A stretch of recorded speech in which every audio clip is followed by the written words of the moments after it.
आप लोगों को पता होगा कि कल ना मतलब मार्च 5 गते हैं और फागुन 21 गते नेपाली कैलेंडर के हिसाब से। तो परसों ना यहाँ पे इलेक्शन होने वाला है और आपको पता है कि नेपाल में अभी माहौल ना थोड़ा गर्म चल रहा है यहाँ पे।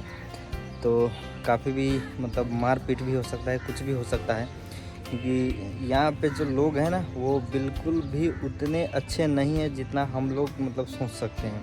क्योंकि अंदर ही अंदर मतलब कांग्रेस, एमआलए, माओवादी जितने भी पार्टियां हैं ना, सारी की सारी एक आपस में ना पैसे बांट रहे हैं। अभी मैं मतलब जब भी मैं ये वीडियो बना रहा हूँ ना, अभी आधे घंटे पहले मैं वहाँ पे मतलब नीचे था अपने घर के पास, मतलब आगे बरांडा में बैठा हुआ था। तो लोग वहाँ पे बातें कर रहे थे कि मतलब ये पार्टी ने कल रात इतने इतने आदमी को इतने इतने पैसे दिए हैं और 3 लाख 5 लाख 10 लाख कुछ ऐसे हिसाब से मतलब पैसे दे रखे हैं, मतलब वोट मतलब जीतने के लिए।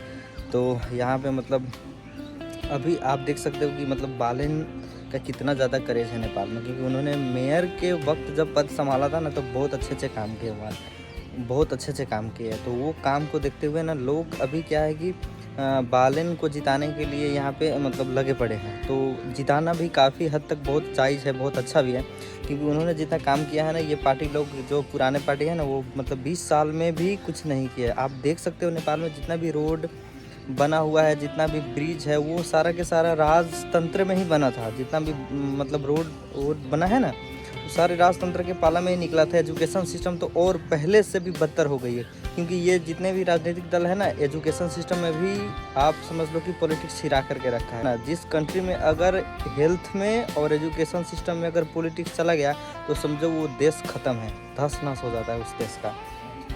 तो मतलब सारी की सारी ना इसमें पॉलिटिक्स डुबा करके रखा है अंदर तक।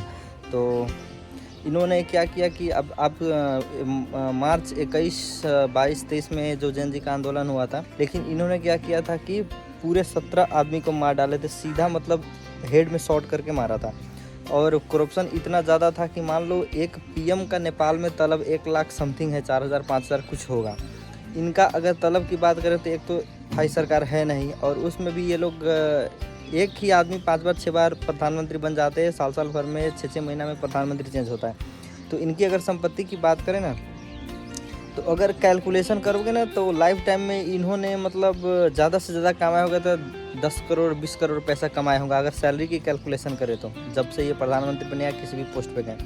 लेकिन अगर इसकी प्रॉपर्टी आप देखोगे ना तो काठमांडू में जहाँ की अरबों अरबों का घर इन्होंने बना करके रखा है, 2-3 जगह पे स्विस बैंक में पैसे रखे हैं, और मतलब पार्टी फंड के लिए भी पैसे रखे हैं। तो ये मतलब और अपने अपने बच्चों के ना बाहर में सेटल करा के रखे हैं। और गुची के बैग जो 1.5 लाख 2-2 करोड़ का बैग आता है ना, वो सारी की सारी इस्तेमाल करते हैं इनके बाल बच्चे, सारी की सारी बाहर में, और फंडिंग ये लोग इधर से ही करते हैं।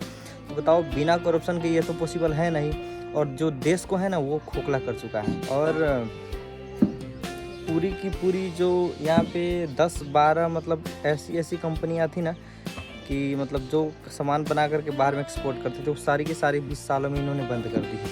तो करप्शन इतना हद तक बढ़ गया था कि आप सोच भी नहीं सकते। तो इसलिए प्रोटेस्ट हुआ था, और इस प्रोटेस्ट को बचने के लिए, इससे बचने के लिए ना इन्होंने एक गोली चला दी।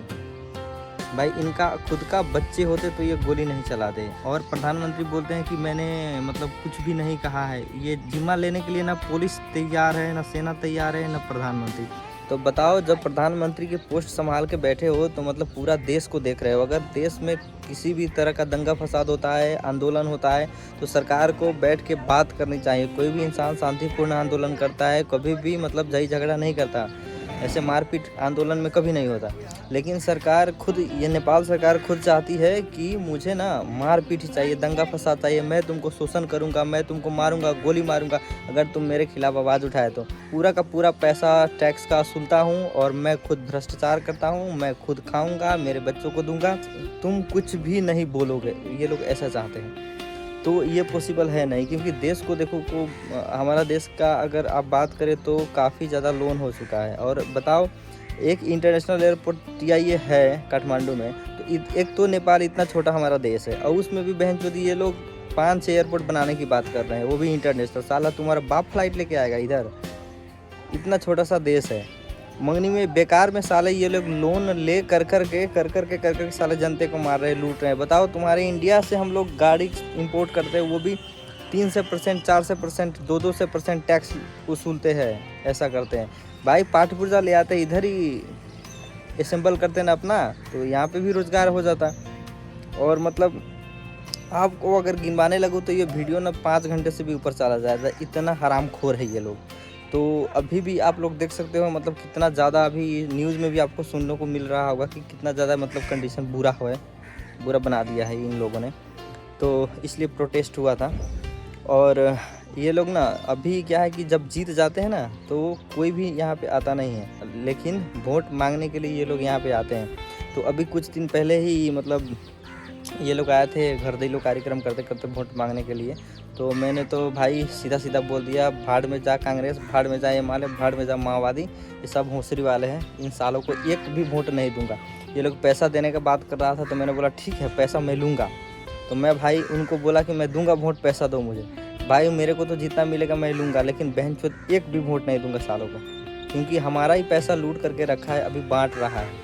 तो भाई मेरे को तो जितना मिलेगा मैं लूँगा, लेकिन वोट इन भोसरी वालों को नहीं दूंगा, मैं एक भी वोट नहीं दूंगा। मैं पूरा खानदान का वोट नहीं देने दूंगा उसको। सबसे पहले तो इनको रोजगारी का सृजना करना चाहिए कि देश में अभी क्या है ना कि नेपाल में बहुत ज़्यादा युवा है और सारी की सारी युवा ना खाड़ी मुल्क में है, बाहर है, काम करने के लिए जा चुका है। तो भाई कुछ सालों के बाद 10 बरिस 20 बरिस के बाद ना 20 सालों के बाद यहाँ पे बूढ़ा बूढ़ी ज़्यादा हो जाएंगे, मतलब ओल्ड पीपल ज़्यादा रहेगा, तो देश का विकास कभी भी पॉसिबल नहीं है। जब तक युवा है तब तक पॉसिबल है। तो हर एक कंट्री में ये फेज आता है कि मतलब 10 साल 20 साल तक युवा होता है, उसके बाद सारी की सारी जब ओल्ड पीपल होने लगता है तो कंट्री का विकास उस वक्त रुक जाता है।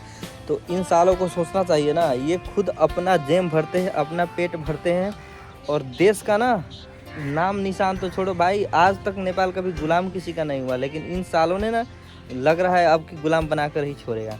तो भाई मैं बता दूं कि बहुत ज़्यादा कन्फ्यूजन होता है वोट देने के लिए, बहुत ऐसे मतलब बहुत ज़्यादा मतलब ये लोग टीका टिप्पणी करते रहते, बात करते रहते कि इसको वोट दो, ये दो, वो दो। तो गाइज आप लोग भी अगर वोट देने वाले हो, मार्च 5 तारीख को कल चुनाव है, कल इलेक्शन है, तो वोट सोच समझ कर देना। अब ये मत बोलना है कि भाई मैं कांग्रेस हूँ, एमएलए हूँ, ये हूँ वो हूँ, और घंटी को सपोर्ट करिए। भाई घंटी को जिताइए, क्योंकि बालन जैसा आदमी हमें प्रधानमंत्री में अति पूर्ण आवश्यक है, वो ज़रूरी है। तो घंटी को हमेशा समर्थन कीजिए और जिताइए। क्यों? क्योंकि वो जो काम करते हैं ना, ये लोग साले सोच भी नहीं सकते कभी। और चाहे वो कांग्रेस पार्टी का हो, एमएलए का हो, कोई भी हो, अगर आपके यहाँ पे किसी ने अगर अच्छे से काम किया है पहले से ही और आपका सुनता है, हर इंसान का बात वो सुनता है, एक अच्छा लीडर है, तो किसी भी पार्टी का हो आप उसको ज़रूर जिताना। ये ज़रूरी नहीं है कि घंटी को ही जिताना है, फिर मतलब व्यक्ति को भी देखना आप। अगर घंटी से ही कोई उम्मीदवार खड़ा है, अगर वो अच्छा नहीं है, ना बोलने में अच्छा है, ना वो काम करता है, वो चोर टाइप की है, पैसा खाने वाला है, पैसा बांट रहा है, तो फिर उसको मत जिताना है, क्योंकि वो भी जा कर के कुछ करने वाला है नहीं। और आप ना पार्टी कभी मत करना, क्योंकि जिसका आंदोलन में, जेनजी के आंदोलन में जिसका बाल बच्चे मर गए ना, शहीद हो गए, तो उनको पता है कि किसको वोट देना है। लेकिन हम लोग, आप लोग क्या सोचते हैं, मेरा थोड़ी ना मरा है, उसका मरा है। भाई ऐसा नहीं होता है, देश के लिए लड़के मरा है यार, हमारा अपना भाई था। वो सारी की सारी जितने भी 17 आदमी की जान गई, सारी हमारे अपने भाई था। मैं तो ऐसा सोचता हूँ। और इन लोगों को ना मतलब इस बार ना सबक सिखाना है। और अब की बार अगर नहीं भी जीते ना बालन, अगर फिर से कांग्रेस, नेपाली कांग्रेस और ये माओवादी अगर सरकार बनाता है ना, तो समझ लो कि यहाँ का जो जनता है ना, इस देश का अवस्था और यहाँ के जनता के जितना गधा आदमी ना मैंने संसार में कभी नहीं देखा है और कभी देखूंगा भी नहीं। मतलब इतना ज़्यादा अनपढ़ गवार बोलते हैं ना, इस टाइप का हो जाएगा। तो भाई सोच समझ के वोट करना कोई भी। और मैं चाहता हूँ कि मतलब सरकार अच्छी हो, रोजगारी हो, मतलब देश को इतना तरक्की करे। महंगाई सर के ऊपर से जा रहा है भाई, महंगाई नीचे आना चाहिए। और सबसे पहले बात तो महंगाई कम करने के लिए ना आपका जो करेंसी है उसका पावर बढ़ाना होता है, करेंसी का वैल्यू इंक्रीज करना होता है। और ये कोई भी भोंसरी वाले ऐसा नेता नहीं है जो इस बारे में सोचेगा। तो भाई जो जीतने वाला है कम से कम अच्छे को जिताओ, ताकि कुछ सोचे, कुछ करे। और ये जो आप के पी शर्मा ओली को वोट देने वाले हो ना, तो भाई उसको मत देना। वो उसका तो बात अगर आप सुनोगे ना तो पागल हो जाओगे, क्योंकि वो कॉमेडियन है। उसका रिटायर का अवस्था हो चुका है, 76-77 साल का आदमी चला है। 60 साल का जब नेपाल में आदमी होता है तो वो रिटायर हो जाता है किसी भी जगह से, हर एक जगह से। वो फिट नहीं होता है किसी भी काम के लिए, किसी भी चीज़ करने के लिए। तो फिर ये तो 76 साल का हो गया, तो अभी पॉलिटिक्स में क्यों है? इसको भाई उतारो, नीचे रखो, इसको ख़त्म करो, इसका काम नहीं है। ये अपना बॉडी बचाने के लिए, अपने आप को सरवाइव करने के लिए वे पोस्ट में जाना चाहता है। तो ऐसे आदमियों का ना नेपाल में काम नहीं है, इसको हटाओ। बहुत ही सोच समझ के वोट डालना, और उसके बाद ना हम चाहते हैं कि मतलब रिजल्ट काफ़ी शानदार आए, अच्छा आए, और अपना देश का है ना जो भविष्य अच्छा हो जाए। क्योंकि मतलब यहाँ पे ना नेपाल में मतलब होता है ना, आदमी का बाध्यता है जाने के लिए बाहर। किसी को शौक़ नहीं है कि अपना घर फैमिली सब छोड़ करके, बाल बच्चा छोड़ करके बाहर जाके काम करना। सबको मन होता है कि अपने फैमिली के साथ टाइम स्पेंड करे, यहीं पे खाए, यहीं पे रहे, यहीं पे काम करे। लेकिन ये निकम्मा सरकार की वजह से ना ऐसा हो रहा है। और सरकार बोलती है कि अपने शौक़ से जा रहे हैं, बहनचोद तुम्हारे शौक़ से नहीं जा रहे हैं, मजबूरी से आदमी जा रहा है। इन लोगों को कब अकल आएगी भाई? कभी तो गाड़ी में नहीं, कभी तो मतलब साइकिल चला के आके यहाँ पे देख क्या हो रहा है।